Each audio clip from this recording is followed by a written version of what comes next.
Welcome to Not Your Ordinary Parts, a podcast where we talk about hard things associated with the human experience with the goal of increasing awareness, growth, and healing. You may hear information from professionally licensed therapists, life coaches, healers, doctors, etc. This information is not medical advice or therapy and is not meant to replace actual therapy or instructions given to you by a doctor or personal therapist. I'm your host, Jalon Johnson. My guest today is Natalie Gutierrez. Natalie is the author of the incredible book, The Pain We Carry. She's a certified internal family systems therapist and a graduate of the certificate program in trauma studies of the Manhattan Institute of Psychoanalysis. Natalie's focus is on healing ancestral legacy burdens and generational trauma. She specializes in working with adults who have complex post-traumatic stress, also known as complex trauma, which includes racial trauma, intergenerational and ancestral trauma, sexual trauma, betrayal trauma, and their impact, which is traumatic grief, depression, anxiety, shame, guilt, anger, and rage. So, Natalie, welcome to the show. It is my absolute pleasure to have you as my guest. Thank you for having me, Janan. I'm excited to be here. Really excited to be here. So I gave a bit of an introduction about who you are, but so that the audience can get to know you a little bit better, would you mind telling us a bit about yourself and your story? Yeah. So I have parts that are always like, how do I let people know all of who I am, right? But, in a nutshell, I would say that I'm a Boricua licensed marriage and family therapist in the ancestral lands of the Lenape peoples, which is so-called New York. And I was born and raised here in the Lower East Side of Manhattan, for folks that know. And I have to say, I was raised in the Lower East Side of New York before its gentrification. So the LES that I grew up in is not the LES that exists today. And I'm a mom. I'm a mom of two beautiful little people. One is 8, one is 6. And that informs a lot of my identity as a mom, as I try to navigate just all the things that I do with also being a mom. And also noticing parts of me that,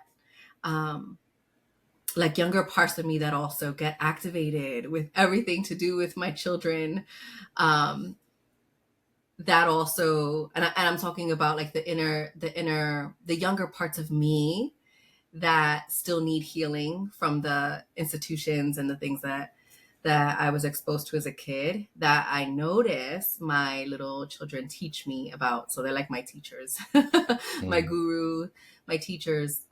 And I've been, professionally, I've been a therapist for, I want to say 15 years. And I like to say that the trauma work chose me and I chose it at the same time. I think a lot of therapists in general go into therapy or go into the therapy field to try to help other people, but it's also to try to heal parts of themselves that are struggling with something.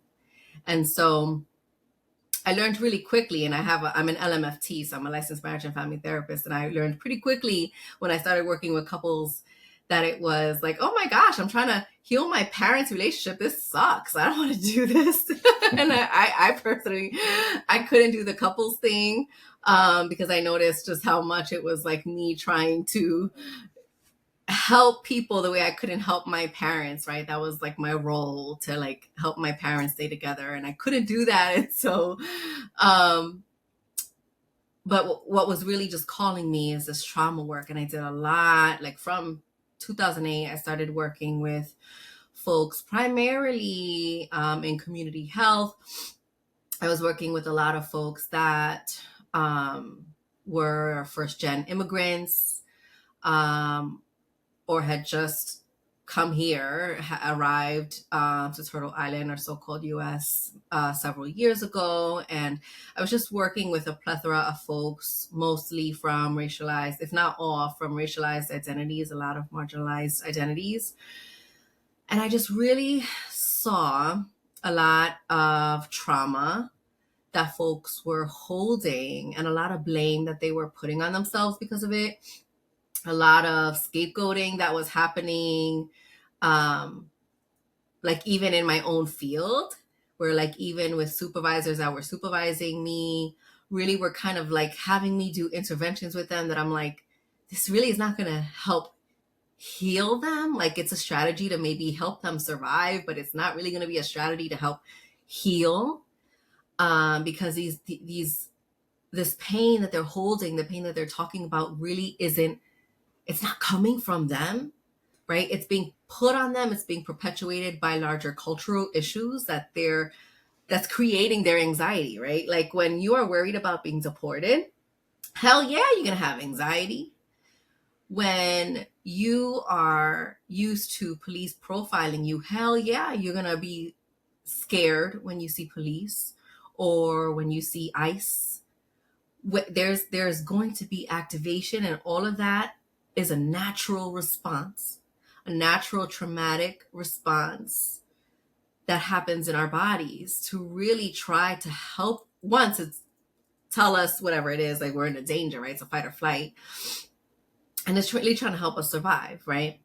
And so I just remember, I remember being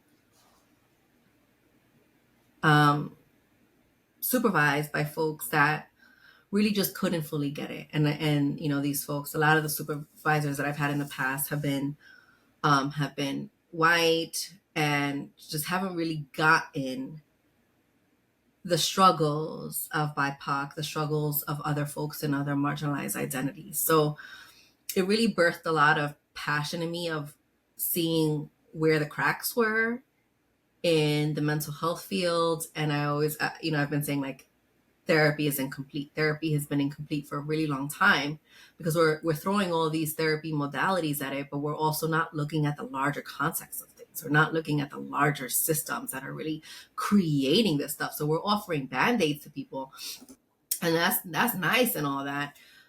And how do we go beyond coping? How do we go beyond teaching the coping? How do we actually really create healing and, real solutions, real solutions? And it's not within the systems that we currently exist in. So all that to say, sorry, you said introduce yourself.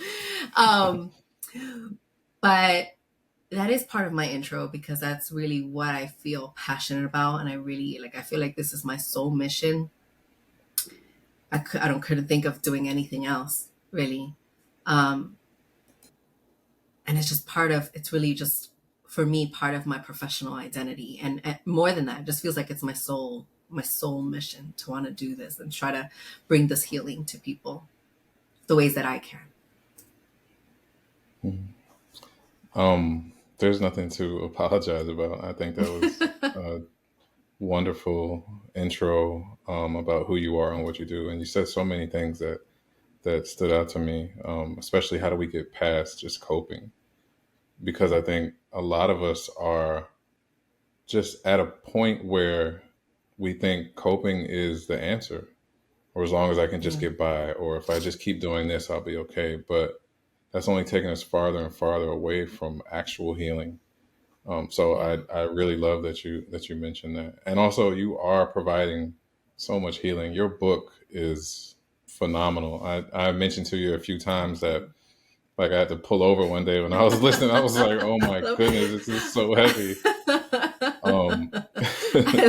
I love when you said you thought I was following you. Like, have you been following you? Something like that. It was hilarious. And I appreciated it because that's how I want people to feel. It's so real and raw, and it feels like my actual identity. That's why I said to you, like, does she know me? Like, did she write this about me? I think your book, for the most part, it in so many ways, it showed me all of my reasons why. Like it gave me answers that I had been searching for that I didn't know existed. And it was just so impactful. And it's so deeply healing and therapeutic for so many people who probably are struggling with wondering why they have anxiety or why they're carrying these ancestral burdens that they don't know the words for. Like, how do you define something that you don't know is happening, right? Or you know it's happening, but you don't have the words to say this is actually it.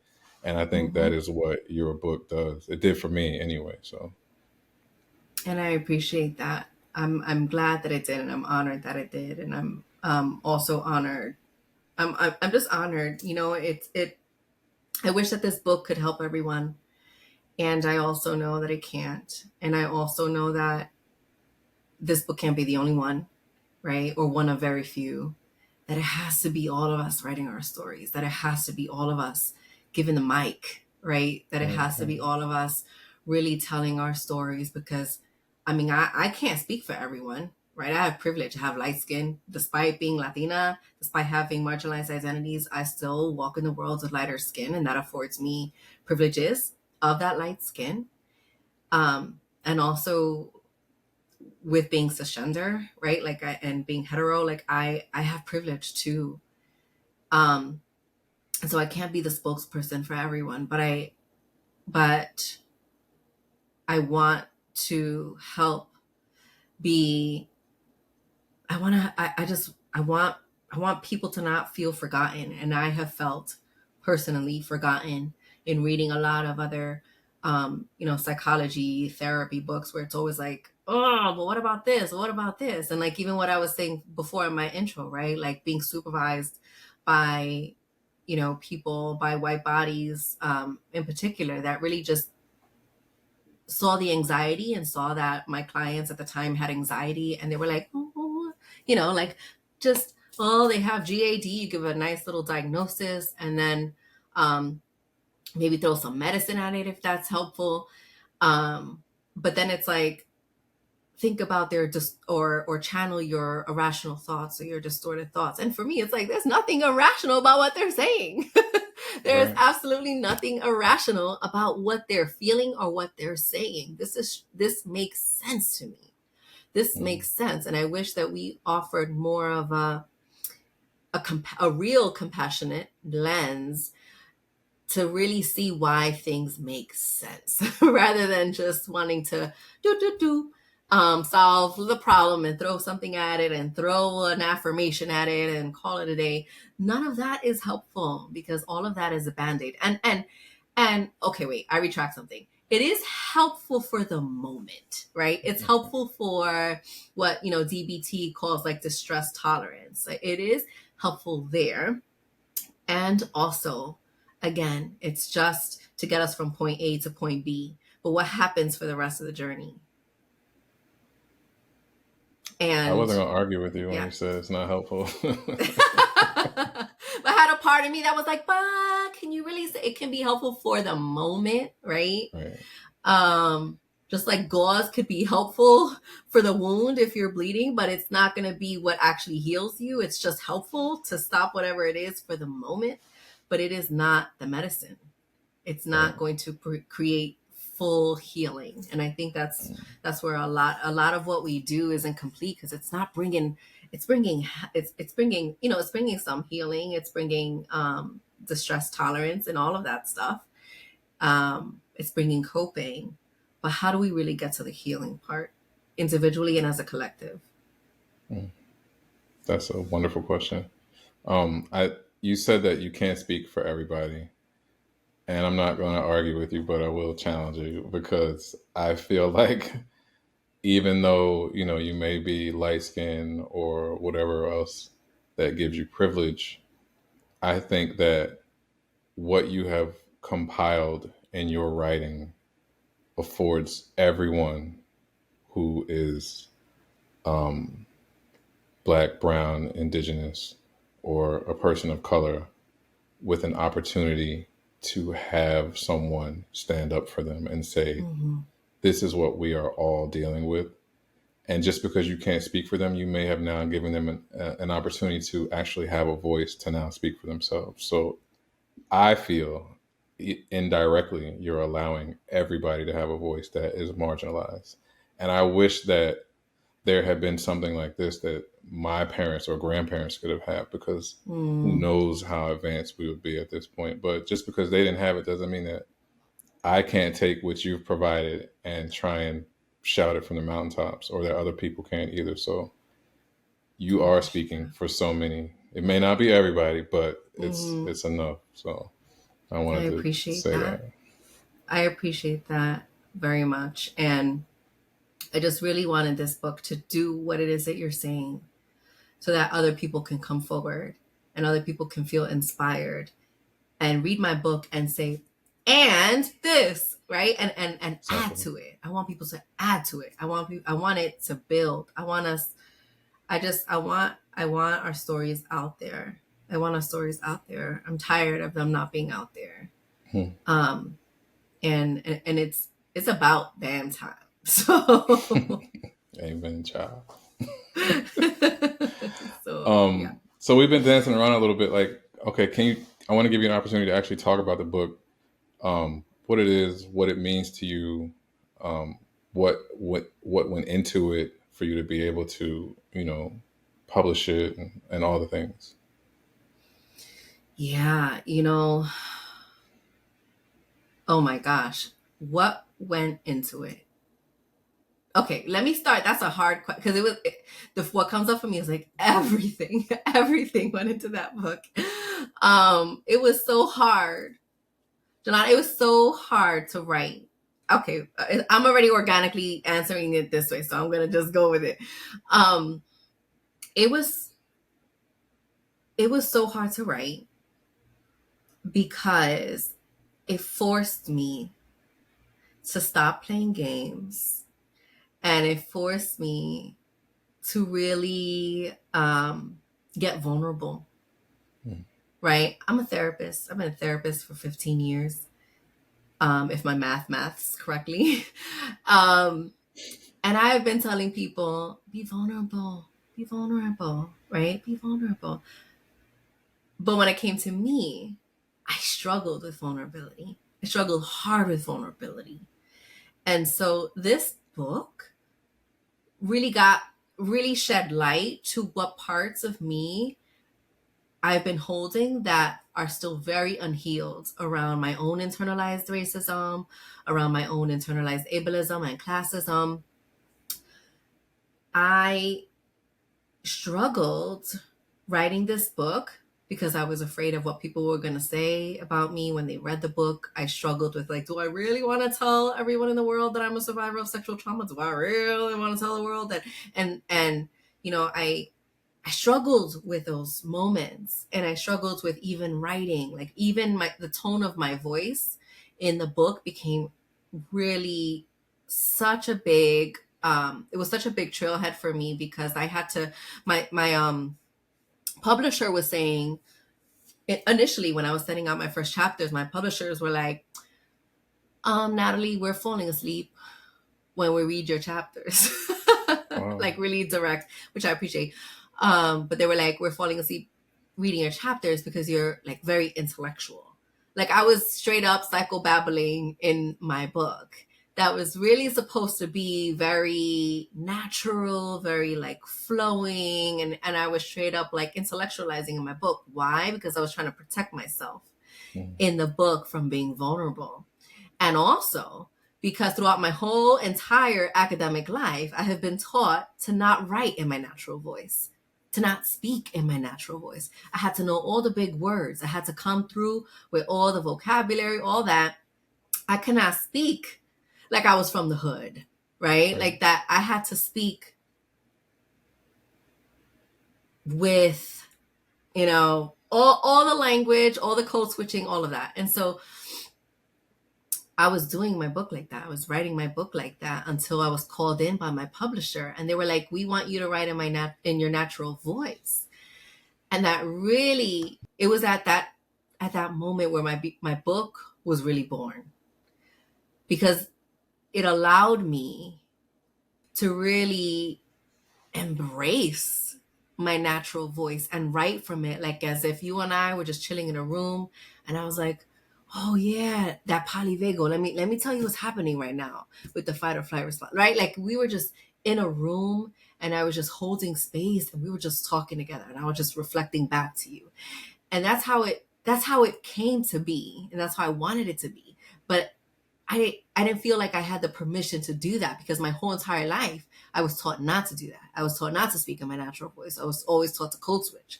So this book took everything to write because it took me also seeing what burden still existed within me that I also had to contend with, really, so that I could write this book so that other people could receive its medicine. And I had to make sure that I received it, that I received that medicine first. So that's how this book was born. And this book was born from a lot of tears. This book was born, I get emotional thinking about it because like I just remember feeling like there has to be something bigger than me that's going to help me write this because I can't do this by myself. And so even my own relationship with my own ancestors strengthened because of this. Because I told them, like, y'all got to help me write this. I can't write this by myself. You have to help me write this. Whatever words don't get. And I was asking that because I felt so much pressure. Like, how am I going to write this big ass book of, complex trauma in BIPOC? How am I going to write this book in 200 and something pages? This book is like 1,000,000 pages. It would be 1,000,000 pages plus, right? If we're really encapsulating everything. So how do I write as much as I can in 200 something words? Because there's so much to say about this. So I had a lot of, I had a lot of pressure on myself. And so I had to really speak with my ancestors and say, like, listen, y'all come together. Please help me write this book. This is my duty. I'm going to write this book. And then whatever else comes of it when the book is released in the world is what comes for it. That no longer is within my control.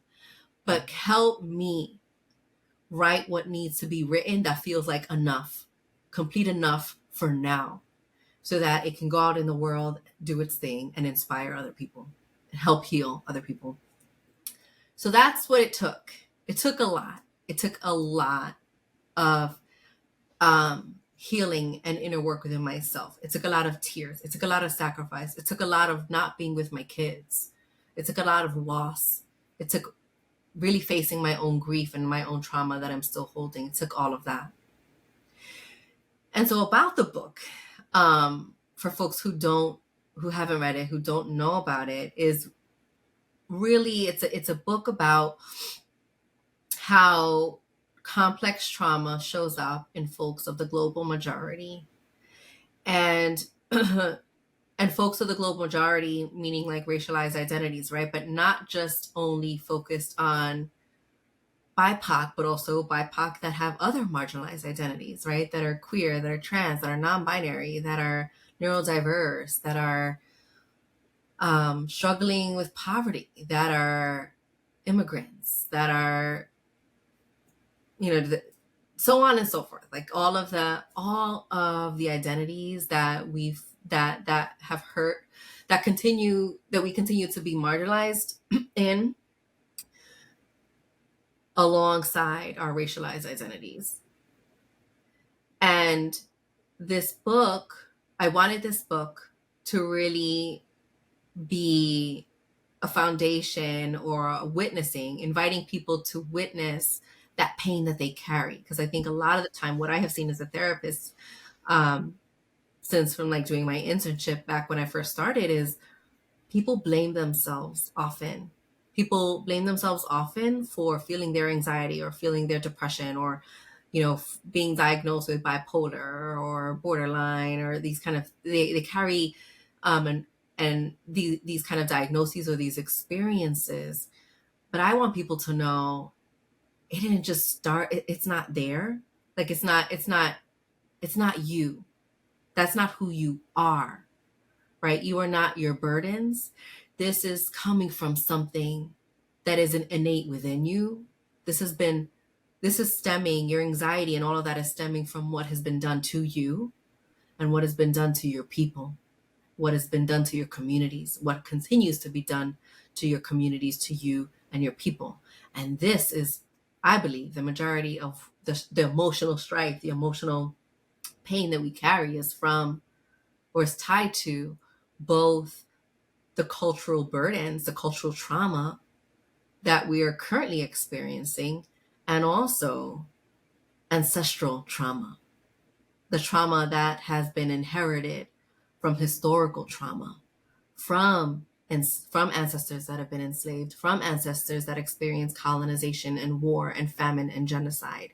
That all of this, all of the pain that we are holding and carrying and that is manifesting within us today is really connected to other things that aren't rooted in who we are, right? It's it's emotionally, we've emotionally inherited this from larger systems and also historical trauma. So I really wanted to paint that picture for folks. I really wanted people to understand and stop blaming themselves and really begin to have a little more courage, little by little more courage to really look within themselves and see the grief that they're holding, that traumatic grief that I talk about in the book too. Because not all grief is traumatic, but it is traumatic when it comes from historical trauma, when it comes from things that are happening today, when you see people that look like you being gunned down. That is traumatic grief. That is not my auntie, uncle passed away because they, you know, passed away from like natural cause, right? They were old, they transitioned. That's not that kind of grief. This is traumatic grief when things are stolen, when you lose things, when you are robbed of things. That is traumatic grief. And so my book is really trying or wanting to shed light on all of this pain that we carry and invites us to really see how it looks like for us, how it shows up for us, how we feel scared to be vulnerable because of these kind of things, that we armor ourselves and guard ourselves and protect ourselves because of these things. Sometimes even to a fault, right? Sometimes we become hyper vigilant when maybe it's okay to be vigilant, but we take it to the extreme of being hyper vigilant. And then we start closing ourselves off to love, to people that want to love us, or to loving other people because we're so afraid, right? So it like messes up our way. It messes up the ability or the desire or the safety to have relationships with other people that are genuine. It just really creates so much toxicity, like in the water, in the air. It's like pollution. And so I just wanted to connect the dots for people. And that's really what my book is intended to be. And it's intended to be like as if we're chilling in a room, talking, and we're just getting deep in conversation. And I'm just inviting you to witness yourself. I am witnessing you. I am holding space for you with the hopes that you also begin to do that for yourself too. Wow. Okay, well, this has been a great episode because there's literally nothing left to talk about. That was so deep. My God, I have goosebumps. One thing that you mentioned was that once you published the book, whatever happened after that, you had no control over. But also, I think that you may not ever be able to fully comprehend what is happening after it. And it's because you finally were able to get past all those parts that were preventing you from having your own voice and speaking your truth. And I think once you got to that, that was where the money was, because just hearing you talk about the book, my goodness, I don't think anybody could hear that description and not get the book immediately if they have some sort of connection to what the book is about. That was so amazing. Thank you so much for that. I appreciate that. And I'm taking in your words. And I think one of the most important things about really bringing my voice into the book is because it's also inviting other people to bring their voice into the book. If I'm code switching in my book, right, it's not bringing medicine, and it's also not leading by example, right? It's really energetically communicating to people. You have to still code switch, though, right? I'm not doing that, and I don't want to do that anymore either. I don't want to do that anymore either. And you have mentioned too about like perfectionism, right? And um that's something that I feel like so many of us struggle with, because when you think about what happens when you're not perfect, right? There's so many consequences to not being perfect, whether it's you're going to be rejected. You're going to be rejected either by the dominant group or by your own people. Because we all have internalized racism. And that's how colorism exists within our community, right? Because it's there. And perfectionism, like we've all drank the water of perfectionism. And so when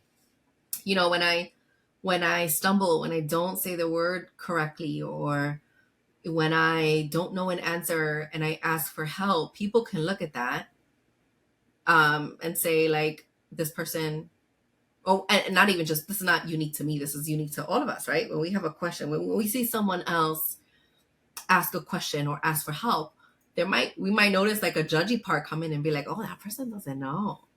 Or, oh my God, this person's asking for help. Like, just try to do it, or whatever it is. Because we've been so conditioned to not ask for help, to be perfect, to pretend that we know everything. And we don't. We don't. Even like with social media, I have a hair on my face. Even with social media, like the way, on IG and whatever, like we're always supposed to be, when we make our videos, we're supposed to either like put some makeup on, look like our best self all the time when you're about to make a reel or something that. And it's like, why are we doing this? Why can't we show up naturally and stumble and allow other people to see our process and our stumble? Why can't we do that and be real about it? Because when I'm praised for my inauthenticity, that only teaches me that I'm not loved for being imperfect and who I am. I am loved for faking it. I am praised for faking it. And I want to be loved and accepted for like being real and being my true self. That's how I want to be seen. And that's how I want other people to be seen. And so I need to lead by example in that way. And so that bringing it back to like the voice in the book, it's inviting people to also be authentic too. It for sure is, and that's one of the very first things that I noticed was like, wow, she's talking from a place of authenticity. She's being real. Like it was nothing to like look past or try and hear some type of message within a message. It was legit. It was real, and that's why it was so powerful to me, because it was like someone is actually speaking from a place of what it really is. And I've heard it before, but I don't think I had heard it in the manner in which you delivered it. So you're doing it and you're leading by example for sure. Thank you. Okay. Thank you. All right, so I wanted to ask a couple of questions. First one was, what are some of the struggles growing up that were directly related to unprocessed trauma and racialized burdens that you were carrying? So, I mean, so I grew up in, Elias, I grew up in the projects, Baruch projects. We used to call it the Ellis borough, and then the sixth borough. I grew up with two parents, but my home wasn't always safe, and my parents just really struggled a lot. Like I have a lot of compassion for them now. I didn't back then. But I saw a lot of violence in my house. Right? I think I just want to say content warning. Actually, as I'm speaking to this, I want to just invite people to take care of themselves as they're hearing this, because this may or may not resonate for them. But if it resonates with them, I just want to add that content warning to this.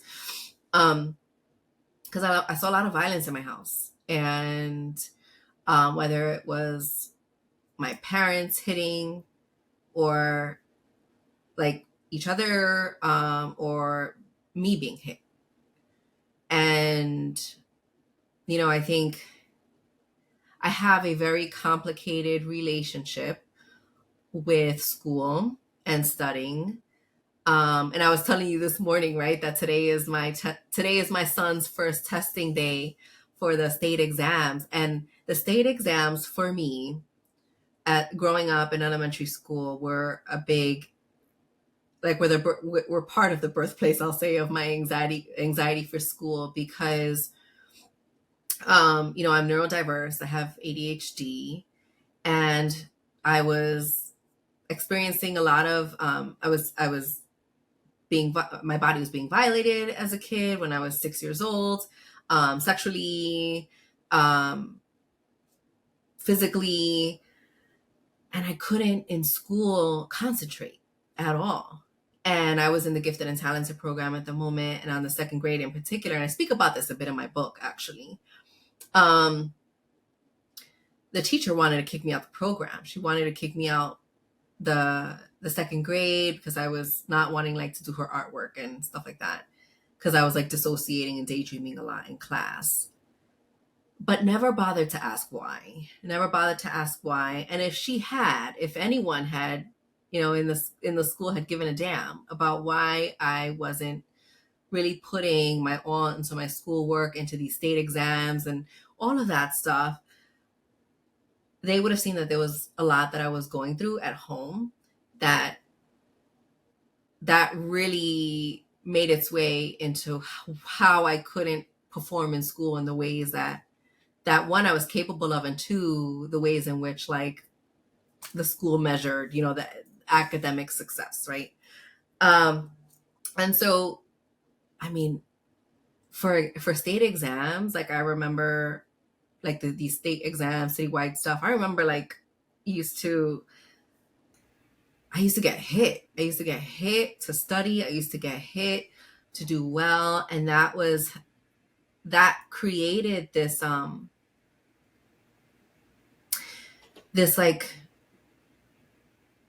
this trauma response in me that said, like, if I don't get a good grade in school, like, I'm going to get beat, right? Like, I'm going to get beat. Things are not going to go well. I'm going to not only be rejected, I'm going to be physically punished. It's just not going to end well for me. And so there are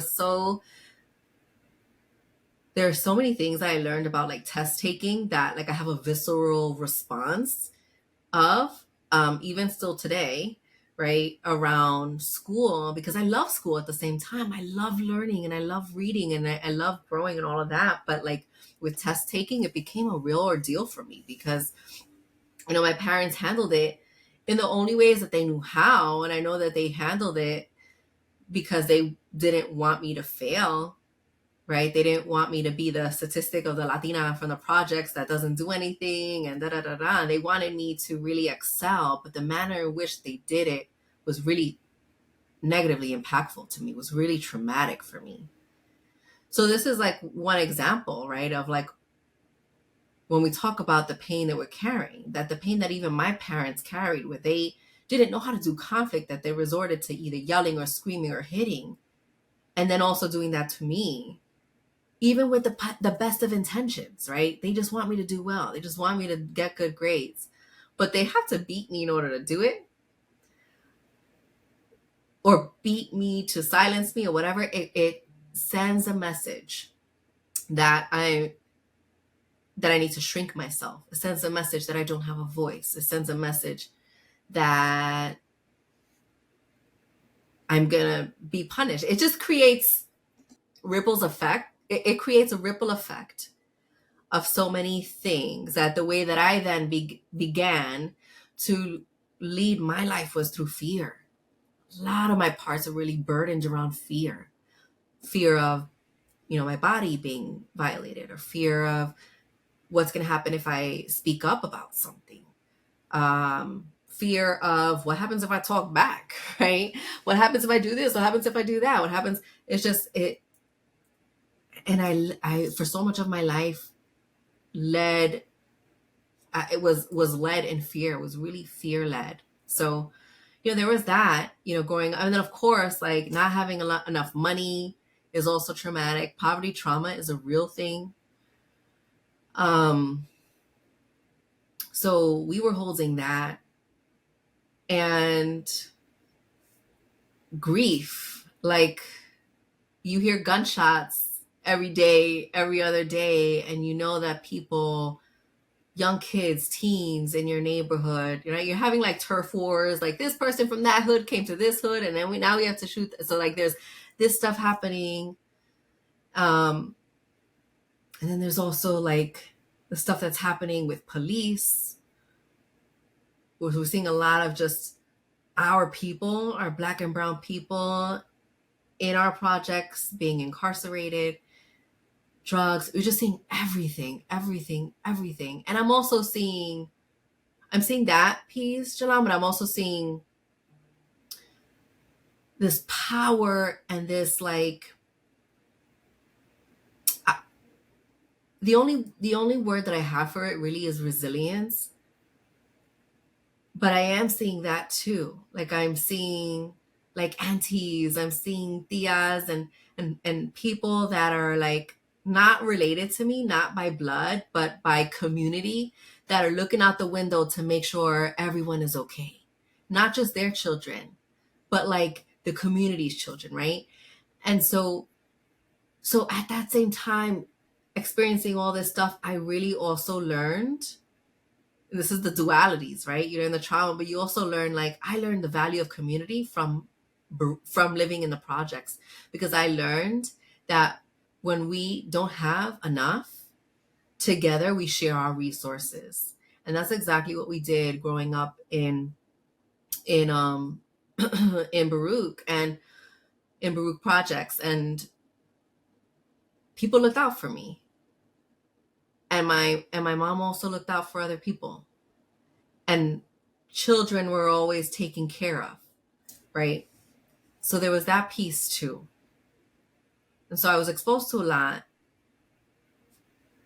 of all of it, a lot of the pain, a lot of my own pain that folks, may resonate if you've grown up in a similar environment. But then also, like, I've learned my deepest lessons of humility and a community through there as well, if that makes any sense.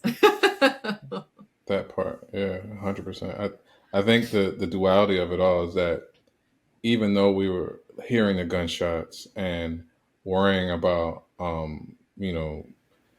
police brutality or turf wars or any of that stuff, we still had community, right? It Mm, in and of itself, it created this community that may have never thrived so well, like connecting, because of everything that we had to go through and deal with. So was it the best scenario? No, but there was a silver lining to it, kind of, because of what we were able to develop and come together as a community. Because community to me growing up was the one thing that sustained me. I could go to anybody's house and I was that mm-hmm. extra child, um, so Mm-hmm. I understand emphatically what you meant by that. Yeah, yes, yes. You can always knock on someone's door if you need salt instead of having to go to the store. You can knock on someone's door if you needed something. You can knock on someone's door um, if you were hungry and Right. didn't have enough to eat food. I could depend on someone else. I could knock on my friend's door back before the cell phones. Or I can knock on, you go to you go to your friend's house and you knock on the door and you speak to their parents. You could ask for things, and like you knew that they had you. You knew they had Right. your back. And I appreciate those lessons too. And I think the one thing that I remember from that is there was no shame or guilt associated with that, Mm-hmm. because you were part of the family, right? And even though it wasn't blood, it was family. It was community, Mm-hmm. and it was family. So, Right. Right. all right. So another question for you. In your opinion, what Mm-hmm. is trauma, and how can it affect our minds and bodies? Mm. How I understand trauma really is this experience that we're in. I want to say like a toxic stress. That term was coined by Dr. Nadine Burke-Harris. This toxic stress that we experience after being exposed to a situation that we feel powerless and helplessness over. It feels like a frozenness in time. It feels like, yeah, it just feels like our inability to overcome something that creates this response of powerlessness, of helplessness, and then a freezing and a fright that then creates a nervous system response of traumatic stress, of toxic stress from the environment, responding from toxic stress of the environment. That is how I understand trauma. And so, and to your question of how does it impact our minds and our bodies, I just feel, I mean, because our minds and bodies are interconnected, they're one and the same, right? That when our bodies learn and when our minds learn that it has to navigate now something dangerous from outside, it has to navigate a dangerous world outside, it is going to then kind of like rewire itself or reboot to also create strategies to navigate those environments, to navigate those people, to navigate the toxic environments, toxic places, toxic systems that we are in, to help us to survive. So whatever survival strategies now that come from being exposed to toxic environments these is how these experiences impact our body and mind and our spirit. How can trauma turn into post-traumatic stress disorder and or complex post-traumatic stress disorder? I think part of it is, or a lot of it has to do with also when you experience something that, like toxic stress or something that is really painful, right? But you are met with someone that is loving, that is caring, that believes you, right? Or if it's someone, if that person that caused harm to you or hurt you took accountability for that, right? For the ways that they hurt you. I don't know that all of those times can resort to trauma, because there's something that happens where it's like the threat is neutralized, a person is accepting or taking accountability, or you are believed in the environment and you're supported, right? There is a holding that happens that doesn't always create or lead to a traumatic stress response. And I say that with reservation because I also think that that isn't always true when it comes to things like racism, right? When it comes to cultural burdens, like things like racism, things like transphobia, or issues, not things, issues like racism, issues like transphobia, where, and just an oppression, where these are really global things that are more ongoing, that whether you have someone that is holding space for you, or holding you and believing you, you're still being exposed to these systems. You're still navigating these issues on the daily. They're ongoing exposure to toxic stress that they're still negatively creating, or I mean, they're still negatively impacting you, and they're creating traumatic stress in your body. And so, when you mentioned post-traumatic stress and complex trauma or complex post-traumatic stress, how I understand post-traumatic stress really is, like the maybe a single exposure to trauma, right? Like you had one time where this thing happened, and maybe you were in a car accident and that was traumatic, and you were able to just get some healing around that, right? That can be PTSD, right? It's really more aligned to something that doesn't happen on the regular, a traumatic response or traumatic experience that doesn't happen on the regular. But with complex trauma is, and sorry, I forgot to say, with post-traumatic stress, it tends to be more connected to sensory triggers. So if you hear something, right? If you smell something, it activates this fight or flight response within you. That is tied to post-traumatic stress. Well, complex trauma is really when you are exposed to something more ongoing. The toxic stress, toxic environments are more ongoing, that you really can't even pinpoint. Oh, so like, for example, when you think about Natalie, what happened to you as a child that created anxiety? There are like a trillion examples of that, right? There are like a trillion examples of that I could pinpoint this one, but then there's also this, and there's also this, and there's an ongoing exposure to toxic stress, which includes also attachment wounding, which includes relational trauma, right? So having caregivers that were abusive, emotionally, or neglectful, right? Emotionally, physically, sexually, when you have these experiences from caregivers or by other family members that you endure, that you're exposed to as a kid, and these things continue to happen, along with you're also navigating systemic racism and systemic oppression every day. These things are really like accumulating. These experiences, these traumatic experiences, this toxic stress is accumulating, and that is creating complex post-traumatic stress.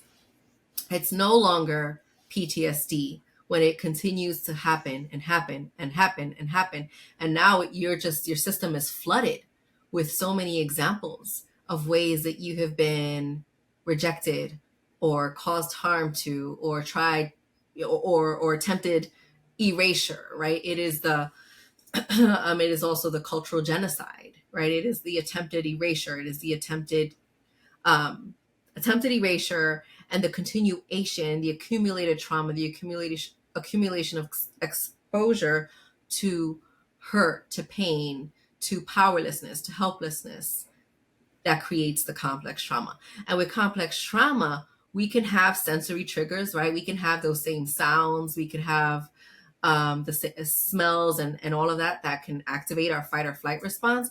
But now it's also emotional triggers. Emotional triggers can also create a fight or flight response. So when you hear racial slurs, right? If someone calls you, that creates a fight or flight response.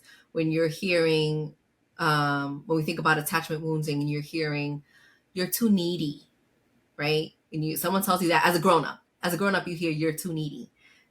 And you've been taught that as a kid because maybe you were a kid and you had needs, right? That's going to create an activation in you. Because that's hitting buttons in you that really tie to the core of core wounding, of attachment wounding, of relational trauma from when you were a kid. So the complex trauma is sensory, plus now you're adding the emotional triggers to things. And all of that together is that perfect storm. Wow. That explanation, I think, kind of hit the nail right on the head of what causes the anxiety, and then the prolonged exposure to it, how it just creates everything. So that was pretty in depth, and did a good job. All right. So this question is going to be a big one. What are some I'm forms of ready. complex trauma? What are some forms of complex trauma that Black, Indigenous, and people of color have had to endure? Mm. Maybe I'm not ready. Maybe I'm not ready. Um, I think the things that we've just been talking, like ugh, everything, right? And again, I know I can only speak for my experiences and what I know of others around me. But when you think of complex trauma, I mean, I'm just thinking right now of what has recently happened, right, with Ralph Yarl. When you see a Black kid being gunned down or Black body being gunned down, what does that tell Black folks? How does that impact your nervous systems? How does that impact your heart? How does that impact how you see yourself in the world? When you're seeing trans folks being gunned down or anti-transgender laws being passed, and kids in Florida are, laws in Florida are being created to erase the existence of queer folks, non-binary folks, trans folks in the community in Florida and Kentucky and these other places. What does that say, and how does that impact us? When I mean, there's just so many examples. Like when I'll speak for, Puerto Rico. When you see Puerto Rico, when you see the lands of Puerto Rico being sold to white people in the US that are going in and taking advantage of the land that is not native to them, but they're going in and taking the land and buying it and flipping it and then selling their properties for like millions of dollars. There is a genocide that is happening that with Puerto Rico and Puerto Ricans can't afford their land anymore. In the same way we think about gentrification, right? When you grow up in a neighborhood that you can't even afford anymore. This is happening in New York City, and it's happening, I want to say, everywhere. Because there are folks that are gentrifying neighborhoods, and the rent is raising so high that people cannot afford to have shelter over their head. What does that say? And it's disproportionately impacting Black and brown and Indigenous, BIPOC folks of the global majority. It is disproportionately impacting us more than it is white folks. So that is part of that complex post-traumatic stress. When we see things happening, when we are being targeted, when people that look like us are being targeted and laws are being targeted against us, when we think about the percentage of folks that are incarcerated that are mostly Black and brown folks and Indigenous folks, when we really look at the numbers of things and see who is being targeted and this has been happening forever, that creates so much trauma within our bodies, more than we even will ever know, aside from the stuff that's already been passed down ancestrally. And I want to be very clear that we don't just inherit the pain of our ancestors, right? We also inherit their wisdom, we inherit their medicine, we inherit the heirlooms, the resources, the resilience. We inherit all of that too. And it's important for us to really see clearly about how the systems that exist are taking from us, are robbing from us, and have been for a really long time. And also how that shows up in our own communities when we start fighting amongst each other laterally, right? Like when we start fighting with each other for these resources, because we have been conditioned to believe that um that these resources are scarce. They're only scarce because of individualism. They're only scarce because white bodies have been hoarding resources or taking resources and okay, sorry, I'm going on my spiel. I'm about to go in a whole nother direction. But anyway, you know, but with individualism and white supremacy culture, white folks are taking and robbing resources. What I was gonna say, there's a part that's like, you need to say this because this feels very important, because it does tie to the therapy world, which is that even when we think about therapy, right? Even when we think about therapy and we think about all the therapy modalities that exist, right? That most, if not all, of the therapy modalities have some connection, have some inspiration from indigenous practice. And these same therapies are also inaccessible, become inaccessible to the very communities that they've taken from. And this is it. Like this is white supremacy culture. This is capitalism. This is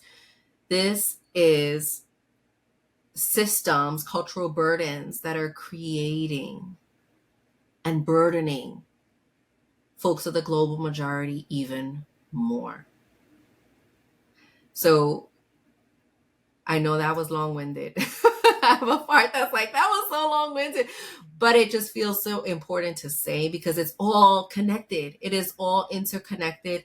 None of it is not connected, even when we think about environmental justice, right?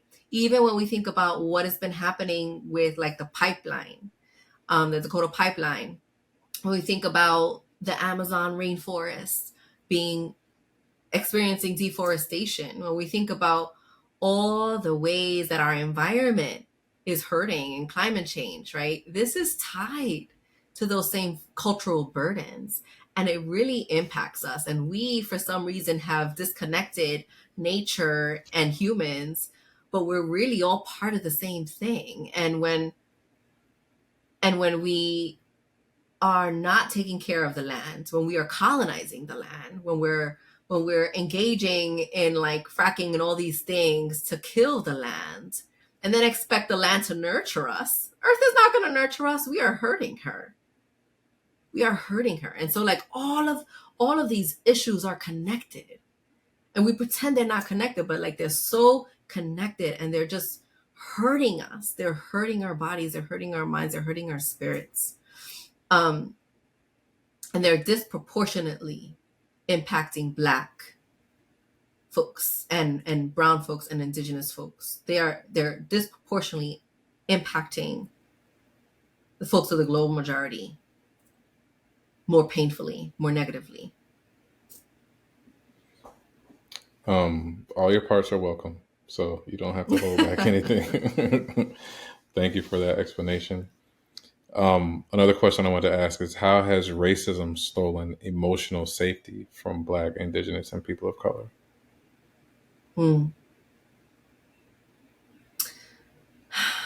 I can't speak for Black bodies because I don't live in one.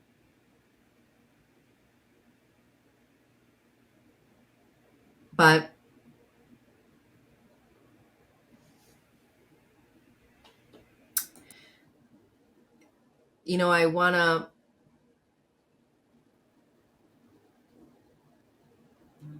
I think it's stolen. I think it's stolen the sense of safety. It's stolen the sense of safety in the world. I don't know many people that live in Black bodies, that live in indigenous bodies that feel fully safe in the world. You have your pockets of safety, right? And maybe your pockets of people that you feel safe with, but I don't know that folks feel a full sense of belonging or a full sense of safety in the world, like, globally. I just, when you're not included, um, when the institutions are teaching revisionist histories, when the laws are not in your favor, I don't know that that sends a message of inclusion. And so that really is going to negatively impact how people see their or feel, have a felt sense of safety and belonging. And I think that is what I could speak for. That is really how that impacts. And I could say for myself, and I also can't speak for all folks in the Latinx community as well. But, you know, I think for me, it's very similar. It's that felt sense of safety in the world and also within my own community, right? Like within my own community, we harm each other too. We harm each other too through colorism. We harm our through ableism, through homophobia, through transphobia. You know, like we harm each other. And so I think that the felt sense of safety also is true for BIPOC folks as well. The struggle that we even sometimes have being in community and being fully seen by people that even look like us, right? It's like, because sometimes we have hurt each other. And so there's even that too. So I think this is really about, I think it's robbed the sense of feeling safe in the world and feeling belonging, a sense of belonging in the world, and like really fully embodying that, along with, like, of course, the way you see yourself, right? It's robbed the connection that you have with your own inner world, right? Your own parts, pathologizing yourself, shaming yourself, all of that, because we've also internalized the message of oppressive systems and internalized the oppressor too. So those are just some ways, some of many, some of many ways. Right. I want to build off that a bit and ask, what effect has Yeah. having to watch racialized violence be normalized had on our communities? Can you say that again? Can you say that question again? Sure. What effect has having to watch racialized violence be normalized had on our communities? Yeah. Not good. um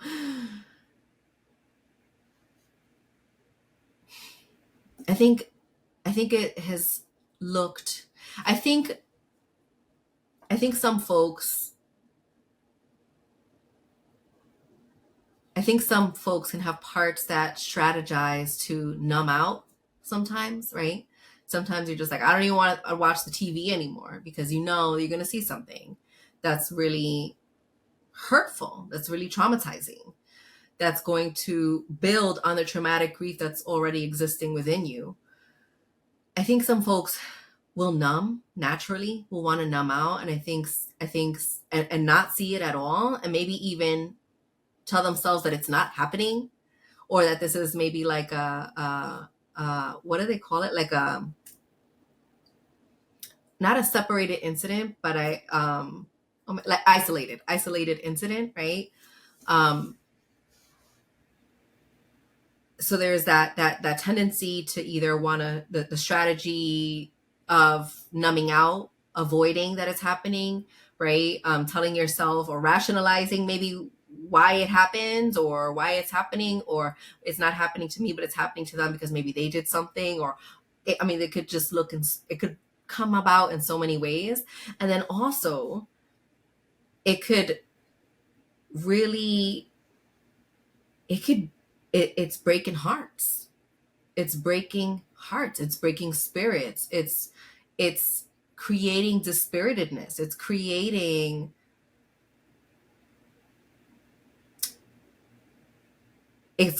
apathy.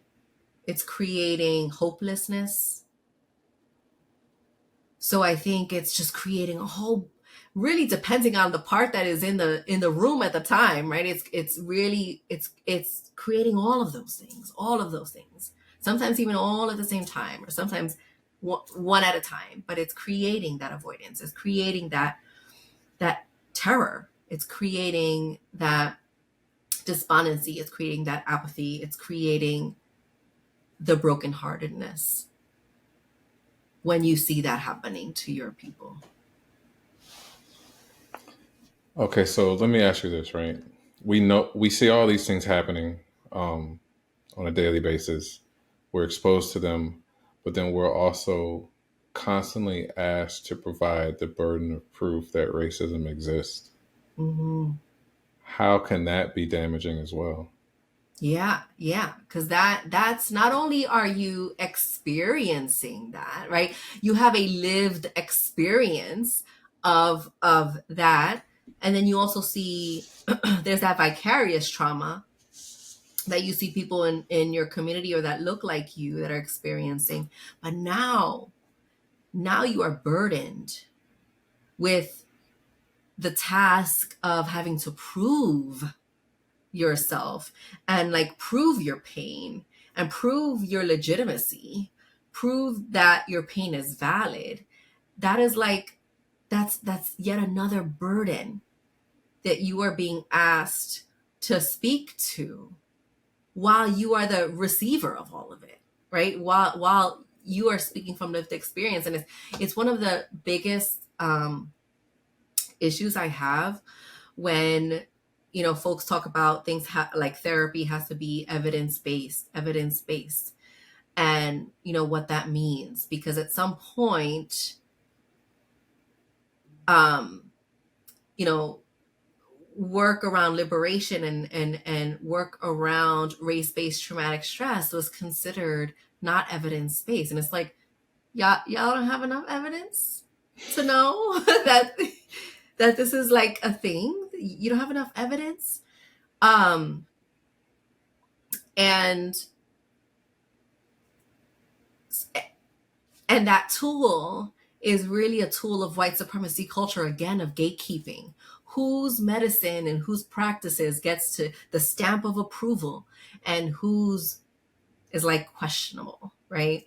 And I think even like as in the fields of psychedelic therapy that is now, you know um having its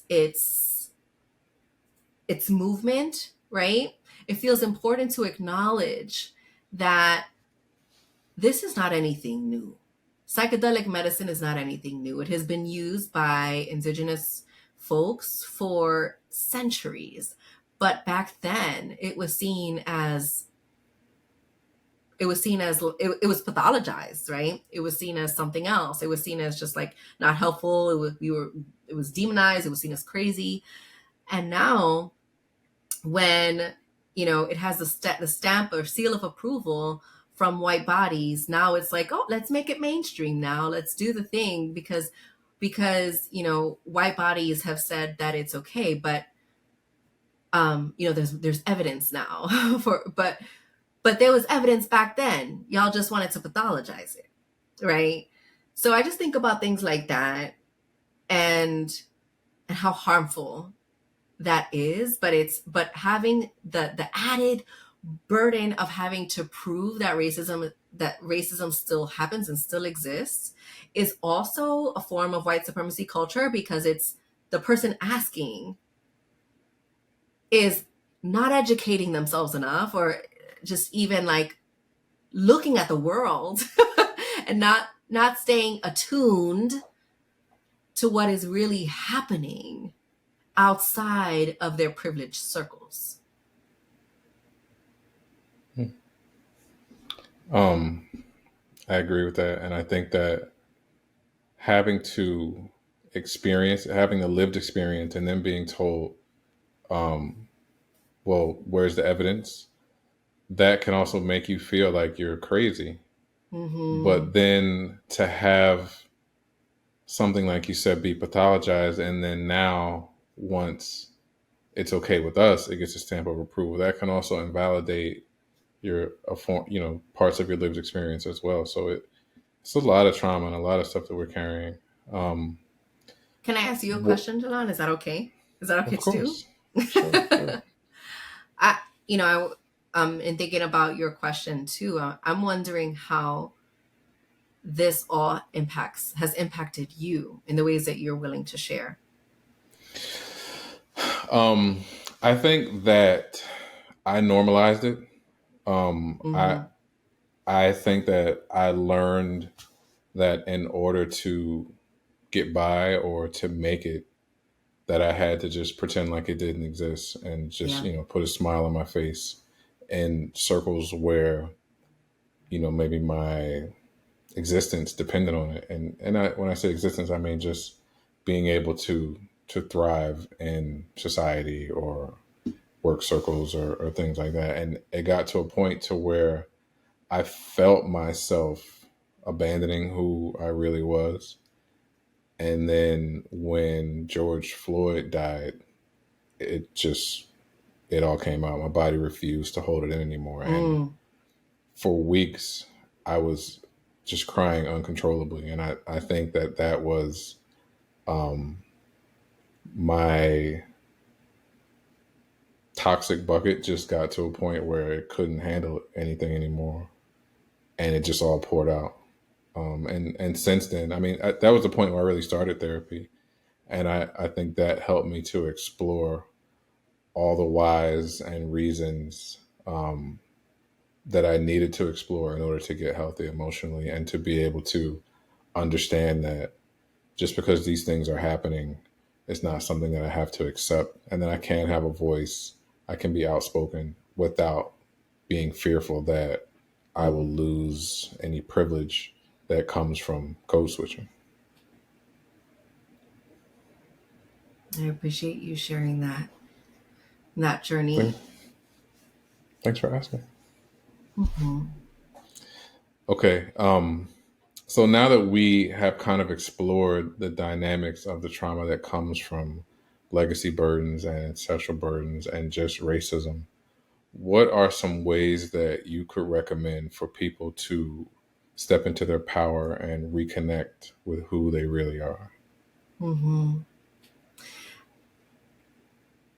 Um, there's this message that when I was doing a demo in this IFS training, and in this demo, I was a client, and um, my ancestors had come in, and I think we were doing an unburdening, right? So I was releasing something. I can't remember the exact logistics, but all I do remember is that my ancestral guide, that at that moment was there, has said to me, embrace what they taught you to hate about yourself. And I wrote that in the book as an offering to those that read it. And I want to share it here too, because it really is about that. It really is, oh, you want me to hate myself. So I'm going to love myself. Because when I love myself, I'm resisting white supremacy culture. I am resisting all the messages that I have learned my whole entire life about erasing who I am. Because that really is what part of code switching is all about. And people see the benefits of code switching in that you could do this, and you could also be good at this, and you can also be good at this. But the thing about it is the way that it impacts BIPOC is that we have to code switch. It doesn't become it's not a choice, it's a have to, because then you're going to be seen as XYZ, which isn't good. So when I think about love, when I think about resistance, I think about love.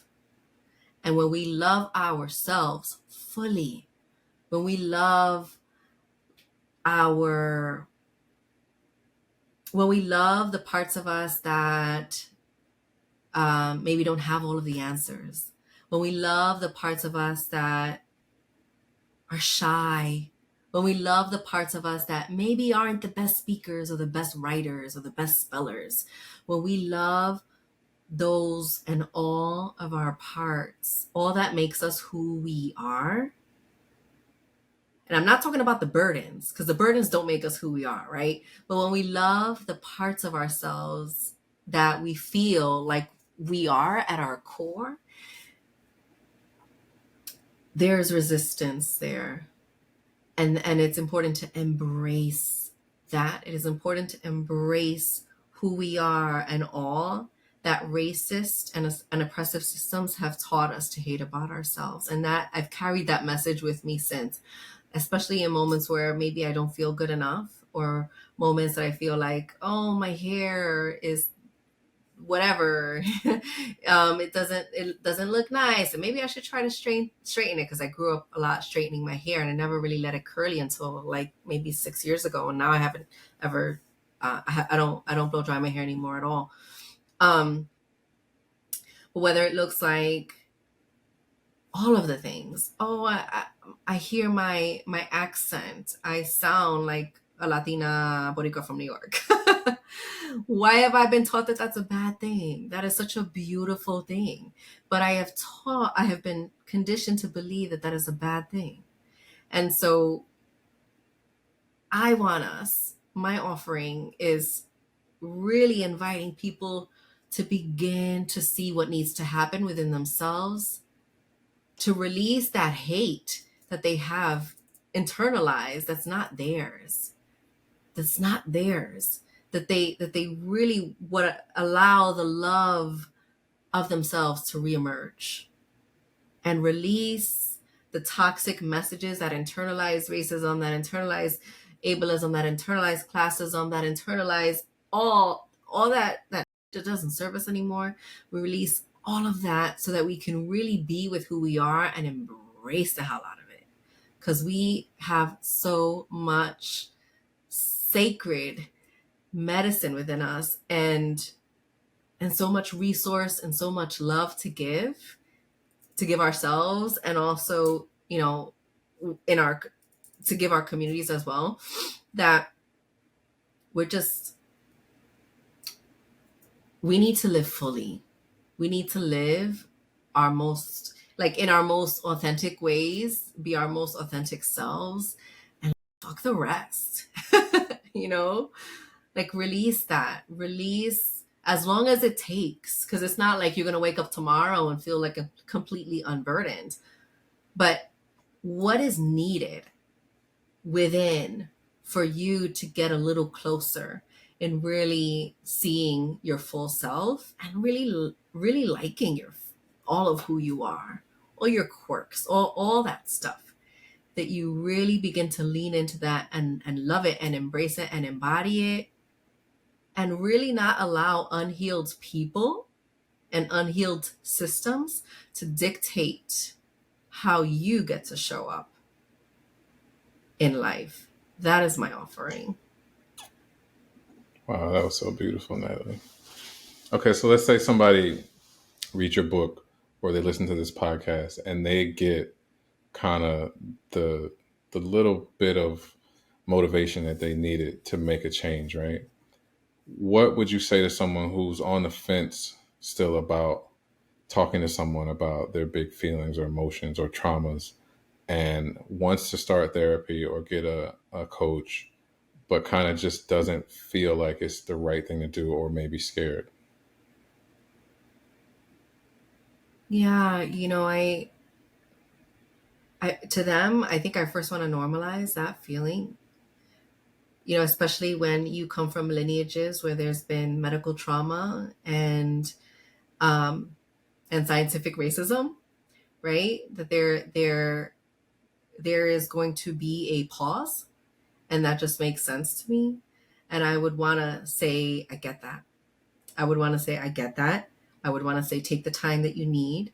Make sure that, if you're looking for therapists, that you interview several therapists. That you interview. When I found my first therapist, I went through 8 therapists before finding someone that I really liked, and I was a therapist.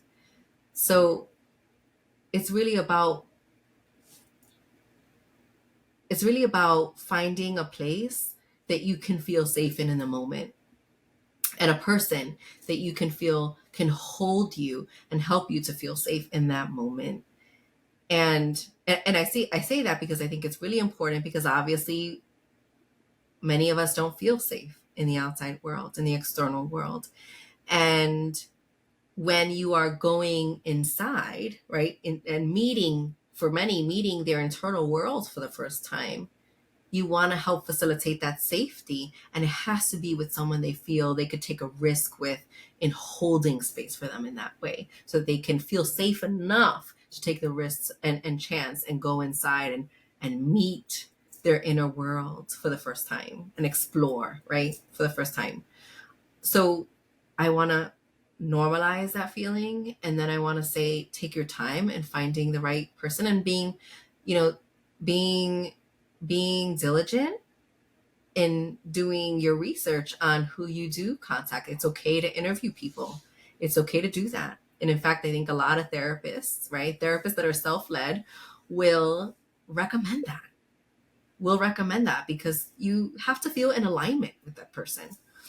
So that feels important. And then I do want to say, to their tender parts that are really afraid or feel like they can't or have to hold on to their stories, right?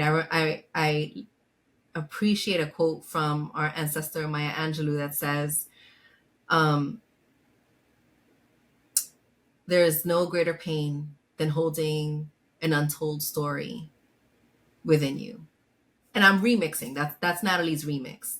But it's really, it's saying that those untold stories are really also what's causing pain. And if we could speak and give them voice for the first time, that begins that journey toward healing.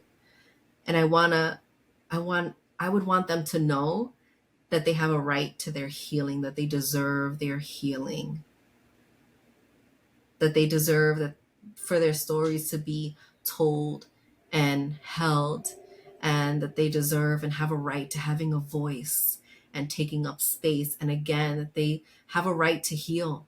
They have a right to heal. And I want folks to believe that, because it's true. And I want our people, Black, Brown, Indigenous, BIPOC, folks of the global majority, to really believe that they have a right to healing, because they do. Thank you for that. That was incredible. And I think that anybody who hears that and maybe was on the fence will feel empowered to do what's necessary to step into their power. So thank you for that. Thank you for this. That is your birthright. Oof. This episode has been so good. You did not disappoint. You know how excited I was to do this with you. I appreciate it so much. So much. I got Jalan's seal of approval. If people want to find you online or on social media, where can they find you? Yeah, I think Instagram is the best place. I have like a TikTok, but I do not pay any attention to it. So follow me on TikTok if you want to be bored. But if you want more content, I'm on Instagram at Natalie Gutierrez LMFT on IG, or they could go on my website at www.traumacounselingnyc.com. And I have an email list and all of that is on my IG bio, so folks can follow me and see any other offerings that I have going on at the moment. Okay, so the book, the name, and where people can find it. Yes, so it is The Pain Week. Do I have a copy here? It's behind you. Oh, unless is it? You got one there. Oh, yes, it is. And I have one here. The Pain We Carry, Healing from Complex PTSD for People of Color. And I always forget this title too, Reclaiming Wholeness Despite the Burdens of Systemic, Intergenerational, and Attachment Trauma. And it's available at all major retail stores, online, through my publisher, New Harbinger, through small bookstores. So if folks, have indie bookstores in their area, I always like to invite folks to support small business. And so, especially BIPOC bookstores. So if there is one in your area, definitely go there. They might already have it. If not, they can order it for you. Cool beans. Well, again, thank you so much for this. Thank you for the work Thank that you. you've done, the parts that you had to sit with in order to get to yourself after your publishers told you that you needed to go deeper, because it has really been an offering for all of us that we benefit from. So thank you Thank for your you. time. Thank you for who you are, and thank you for what you do. Thank you. Thank you for who you are and all that you do and helping, supporting my work and helping get it out there. I'm just appreciative of you too.